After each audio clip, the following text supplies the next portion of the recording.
warahmatullahi wabarakatuh. Perkenalkan, kami dari kelompok 2 10-3 akan membawakan materi tentang sistem ekonomi komando. Hai, aku akan mengajakmu meneruskan perjalanan mengunjungi negara-negara destinasi kita berikutnya. Masih banyak negara yang akan kita kunjungi loh. Yuk kita ke Cina. Kita lihat bagaimana sistem ekonomi di negara ini. Kita sudah sampai di negara Cina nih. Wah, ramai sekali masyarakat di negara ini. Lihat masyarakat itu, mereka bekerja di perusahaan-perusahaan pemerintah. Yap, masyarakat di sini memiliki pekerjaan yang sudah diatur oleh pemerintah. Di sini semua alat produksi dan sumber-sumber daya juga dikuasai pemerintah, sehingga tidak ada pihak swasta yang dapat melakukan kegiatan ekonomi secara bebas. Oke, selanjutnya kita ke negara Korea Utara. Sampai juga kita di negara Korea Utara ini. Seperti yang sudah kamu ketahui, di negara ini kegiatan ekonomi diatur sepenuhnya oleh pemerintah.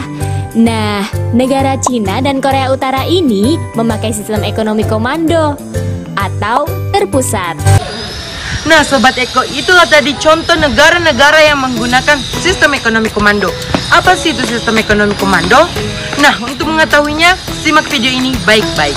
Sistem ekonomi komando atau terpusat adalah sistem ekonomi yang dimana seluruh kebijakan perekonomian diatur penuh oleh pemerintah, sedangkan masyarakat hanya menjalankan peraturan yang ditentukan.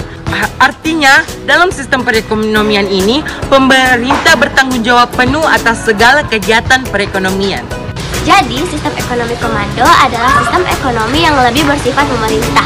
Karena adanya campur tangan pemerintah di bidang ekonomi, pemerintah akan melakukan pembatasan-pembatasan atas kegiatan yang dilakukan di suatu negara. Nah, kali ini saya akan menjelaskan beberapa ciri-ciri dari sistem ekonomi komando atau terpusat. 1. Tingkat harga dan suku bunga diatur oleh pemerintah. 2. Sumber daya ekonomi dimiliki oleh negara. 3. Kebebasan dalam berekonomi masyarakat sangat terbatas. 4. Regulasi atau aturan ekonomi diatur dan ditetapkan oleh pemerintah. 5. Jenis pekerjaan dan pembagian kerja diatur oleh pemerintah. 6. Inisiatif dan hak milik perorangan sangat terbatas. Nah, Sobat Eko, selanjutnya saya akan membahas kelebihan dari sistem ekonomi. Jadi, kelebihan dari sistem ekonomi antara lain: 1. Relatif mudah melakukan distribusi pendapatan. 2. Pemerintah bertanggung jawab penuh atas segala kegiatan ekonomi. 3. Pemerintah akan menentukan jenis kegiatan produksi sesuai perencanaan, sehingga pasar dalam negeri berjalan dengan lancar. 4. Program pemerintah akan lebih cepat terwujud. 5. Pengendalian dan pengawasan lebih mudah dijalankan. Dan ke-6, pemerintah lebih mudah mengendalikan inflasi, pengangguran, atau berbagai keburukan ekonomi lainnya, karena kegiatan ekonomi direncanakan oleh pemerintah.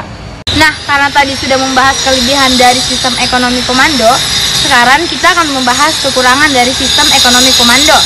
1. Tidak adanya kebebasan untuk berusaha. 2. Hak milik perorangan tidak diakui. 3. Potensi kreativitas dan inisiatif masyarakat cenderung tidak berkembang karena segala kegiatan ekonomi direncanakan oleh perintah.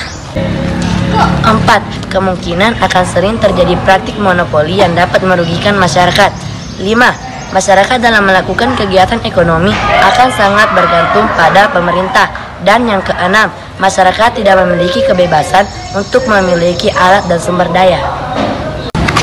Bentar yuk. Ayo. Oke sahabat Eko, itulah tadi materi yang kita sampaikan. Semoga bermanfaat dan terima kasih. Bye-bye. Jadi, sistem ekonomi adalah Dan yang ke-6, Nah, selanjutnya, bukan.